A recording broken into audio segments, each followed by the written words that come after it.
I'm Patricia Olmstead. I'm the Public Information Officer for the department, and I will be one of your resources in the future for information on taxation. Today's presentation will include our mission and philosophy, our fiscal year 26 schedule of distributions, reports and availability, department resources, and of course, we'll have a question and answer session at the very end. Our taxation mission and philosophy is to provide fair, efficient, and effective administration of tax programs for the state of Nevada in accordance with applicable statutes, regulations, and policies. Serve the taxpayers and state and local government entities and enable and recognize department employees. Dedicated to the highest standards of professionalism and ethical conduct, committed to consistent, impartial, and courteous service and treatment of our taxpayers. Providing resources, training, and support to the employees of the department and for fostering initiative, creativity, and effective performance. We like to share this with you so that you know our mission is to take care of you and make sure that we're providing all the resources that we can to make your job easier. And now I'd like to turn it over to Erica Scott. She is the economist for the Department of Taxation. Good afternoon, everyone. I'm Erica Scott, economist with the Department of Taxation. Thank you again for coming to this continued town hall discussion of the CTX distributions and for your continued patience and partnership while we work through changes brought on by the modernization of our system. This presentation is intended as a supplement to the initial presentation done in October, and will be an update on our prior discussions on schedule of distributions and report availability. During October's town hall, we went into great detail on the legacy systems accounting closes. Then we discussed the initial Mint rollout automated system accounting closes at the end of the month. And then we presented the department switch to the 45-day modified accrual accounting in the new system. Since that last meeting, we now have experienced several more months of revenue distributions to confirm that this switch has been a successful improvement. These improvements show more normalized monthly distribution to historical patterns, and each monthly distribution is now almost entirely made up of the most recently due filing period. Save for a few late filers. And the CTAX document availability has normalized to roughly a week after the accounting close. Again, keeping in mind those months where the accounting close occurs on weekend or holiday, or during another system update with the controller's office, we would see some delays in those report availabilities. On the next slide, this is a duplicate of what we reviewed during the last town hall to display the split of the filing period phenomenon experienced after rollout 1. I've included this for an update for reference. And on the next slide, we can see the graph showing the display of the elimination of the split filing period that was experienced.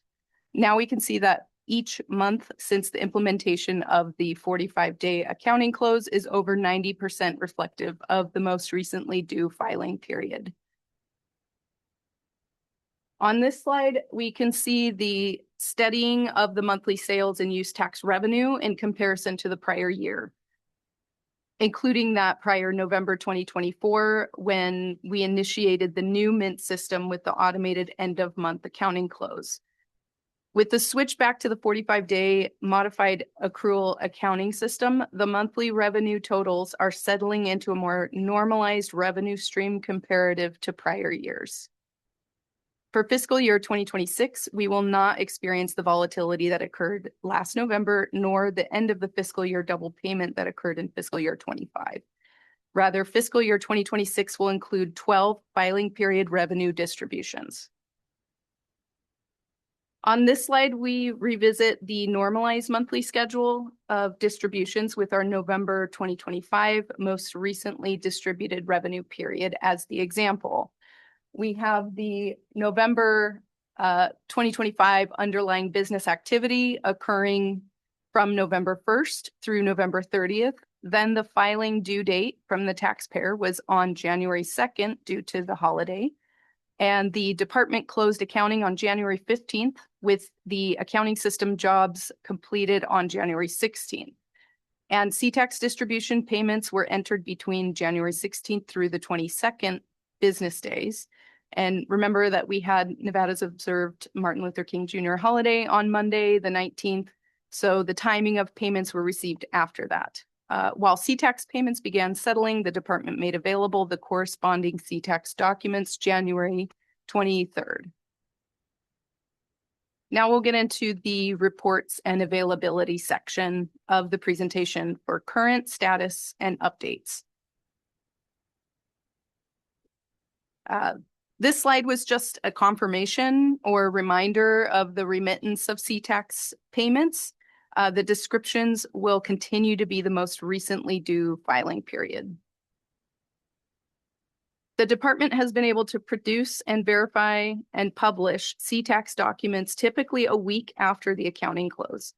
Again, this timeframe is extended during holidays or when there are interruptions related to other system updates such as Core NB. Our staff and the vendor are continuing efforts to streamline the process further while also managing accuracy in the records. The department will also continue to provide the revenue by filing period summary by email based upon positive feedback from local governments and other agencies. This will continue to be provided as a summary table within the email notifying you all when CTAX and monthly revenue publications are available on the website. So the taxable sales statistics monthly report, as most of you are aware, the department had a technical issue releasing the October 2025 taxable sales statistics. And while working on the solutions, the report has been configured to reflect the 45-day modified accrual accounting period and is a snapshot style report. The prior year to show the prior year comparisons. This means that the fiscal year to date totals for prior months will not continue to fluctuate with continued data releases. The department is continuing to work through requests of the vendor for supplemental statistical reports, similar to what the legacy system produced. And we will update local governments as progress is made in this area. The taxable sales statistics monthly report changes. This slide highlights again the differences between the legacy system taxable sales statistics, which were derived from when a payment was made, and would include late paid periods or partially paid filing periods. I give the example of a late filed and paid March 2024 filing period within the June 2024 accounting period. Those taxable sales for that March filing period would have been included in the June 2024 taxable sales statistics release. However, the Mint snapshot monthly taxable sales statistics are obtained from the most recently due filing period as reported by taxpayers up to the 15th of the month following the due date. This means the November 2025 statistics are only those sales occurring in the November 2025 month as reported by taxpayers up to January 15th, 2026. The snapshot style report does not include the late received filings or late received adjustments to prior periods after the 15th monthly close of accounting. This tends to be typically around 4 to 8% of the revenue in a month when we reference the revenue by filing period tables. So the 4 to 8% of the taxable sales is due to would be missing from our taxable sales snapshot statistic reports. The next slide is a repeat slide from the last town hall meeting.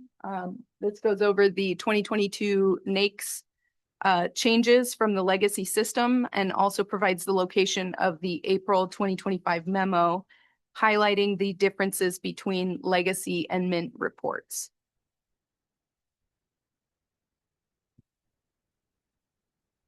So to close my portion of the presentation before we open it up to questions, before I hand it off to Patricia for close, I'll summarize what we've discussed is that the CTAX payments under the modified accrual 45-day accounting period are keyed into the controller's office system around the third week of each month. Remittances are continued to be labeled as the most recently due filing period. And the monthly CTAX and revenue report availability should typically be within a week of the CTAX payments receipt. And the department will continue providing the supplemental revenue by filing period summary each month.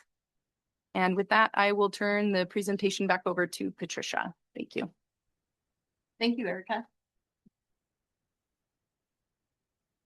I just wanted to wrap up also with department resources that we offer. And of course, you do hear from Kelly Langley. She is there for any questions that you might have. Erica Scott, of course, is available. Michael Hopper, he is our management analyst too, who puts a lot of our statistics together that you see on our website. So he is here for information. And then I'm always available. And my email address is taxpio@tax.state.mb.us. Now we'd like to have questions. If you're online, please feel free to put a question in the Q&A box and we will bring those to Erica.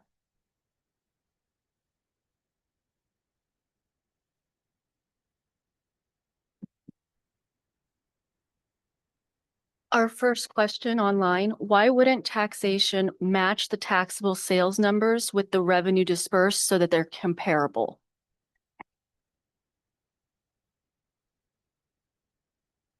This is the request that's been posed by the department with the vendor. So that's an ongoing discussion. I won't be able to directly answer that question today, unfortunately, but we will continue that discussion with the vendor and with the department.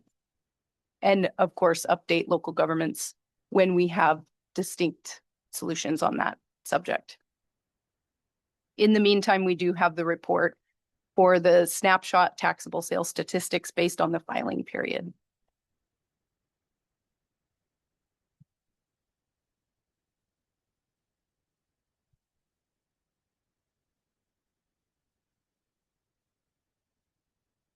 Oh, if there's any additional questions, go ahead and put them in the chat. I am concerned that we aren't getting our full tax owed to Carson City. We have seen a ton of building and people moving in, and we are not seeing the increases we expected. How do you ensure county lines were correct from the old system? So our distributions team checks the county lines on, we can drill down to the taxpayer level and see their actual returns that come through and verify distributions are going to the correct county lines in the proportion of the sales tax components. So the breakdown of 2%, LSST, BCCRT, and the options taxes. So if there are distinct, I would want to have a further conversation as to which projects are being questioned within that county that we can then do some sort of deep dive into and see where which taxpayers. I mean, unfortunately, that's not something we'd be able to discuss at today's meeting due to taxpayer privacy laws that are in place in Nevada.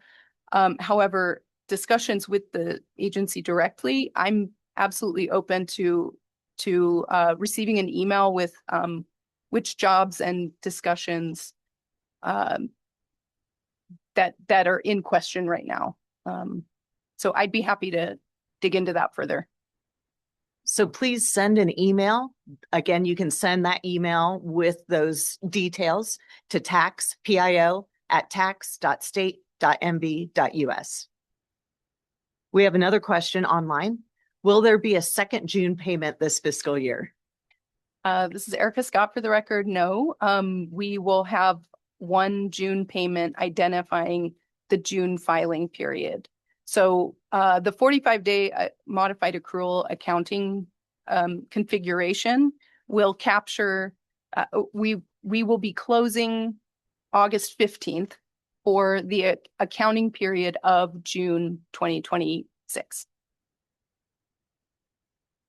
So fiscal year 2026 will be 12 full filing periods of revenue distributed. One more question. When do you think the December My Nevada tax will be published to the web? I believe that would be the statistics, taxable statistics. Let me look at the calendar because typically we close on the 15th of the month. I think the 16th is a holiday. So that does kind of push out the dates. I would probably say the week after is when payment should start settling and the reports will be published on the website. February, we have a quarterly close. So December is a quarterly close. That is more work for our staff due to the quarterly tax types also closing at the same time. So we will be attempting to do what we do in a normal month, but with a lot more workload. However, I can likely say that sales tax and C-tax related payments, those jobs are done typically first. So I would still confidently say about the third week or so in February. Sorry, I can't get an exact date for you all, but our staff does the best they can in the business time that we have available to us. Okay. All right, we don't have any more questions in the chat. So thank you all for coming to or logging on to the virtual or in attendance to this town hall. We continue to work with local governments and feel free to email any additional questions or concern to the department, and we will be happy to work with you and answer your questions. Thank you.